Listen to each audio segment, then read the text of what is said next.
বাংলাদেশ বনাম ইন্ডিয়ার মধ্যকার ফুটবল ডার্বি অনুষ্ঠিত হতে যাচ্ছে 18 নভেম্বর বাংলাদেশের হোম গ্রাউন্ডে।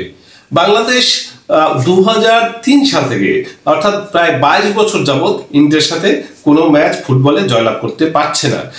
সেই যে 22 বছরের একটা অপেক্ষা, সেই অপেক্ষা এবং ইন্ডিয়াতে যে খেলতে যাওয়া, শিলংয়ে বাংলাদেশ যে অ্যাওয়ে ম্যাচ খেলতে গিয়েছিল, সেই ম্যাচে বাংলাদেশের সাথে যে দুর্ব্যবহার, লাইট কম দেওয়া প্র্যাকটিসে, এই যে এক ধরনের বাংলাদেশের প্লেয়ারদের সাথে, বাংলাদেশের টিমের সাথে এক ধরনের তারা যে দুর্ব্যবহার করেছে, এই সব কিছু মিলিয়ে সব কিছুর প্রতিশোধ এই 22 বছরে ওই যে পরাজিত, সেটা হামজা সমিতির মাধ্যমে এই যে 18 নভেম্বর এএফসি যে বাছাই পর্বে বাংলাদেশ যে সুযোগটা পেয়েছে, আমরা সেই সুযোগটা কাজে লাগিয়ে ইন্ডিয়ার বিপক্ষে জয়লাভ করব।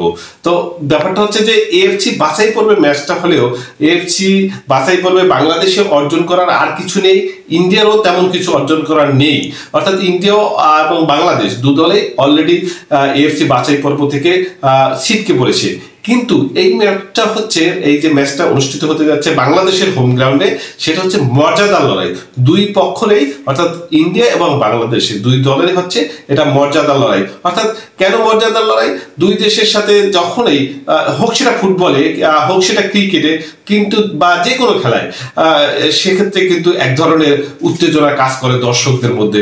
এক ধরনের, এই জন্যই বলা হয় বাংলাদেশ বনাম ভারতের মধ্যকার ফুটবল ডার্বি। এবং ক্রিকেটের ক্ষেত্রেও সেই এখন সেই নিয়মটাই প্রচলিত হয়ে আছে।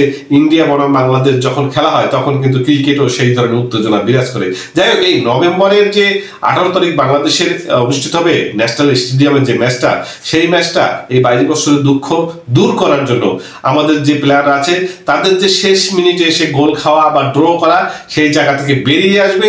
বেরিয়ে আসার পরে আমাদের ইন্ডিয়ার বিপক্ষে জয়লাভ আনাটা যেমন জরুরি হয়ে পড়েছে, তেমনি অনেক দিন যাবৎ বাংলাদেশ যে জয় করতে পারছে না, শেষ পর্যন্তটা ড্র হয়। হংকং এর বিপক্ষে যেটা হয়েছিল, যেটা এই রিসেন্ট যে নেপালের বিপক্ষে প্রীতি ম্যাচেও হয়েছে, সেই অভাবটাও দূর করে একটা জয় দরকার। কেন জয় দরকার? হামজা সমিতি আসার পর বাংলাদেশ আসলে ওইভাবে জয় পায়নি। সেই যে তাদের মধ্যে একটা জয়ে পাওয়া একটা নেশা, সেটা সৃষ্টি করতে হবে। তারা সেটা সমিত সেটা সংবাদ সম্মেলনে অবশ্য অলরেডি বলে ফেলেছেন যে এখন জয়ের ক্ষুধাটা আমাদের মধ্যে আছে।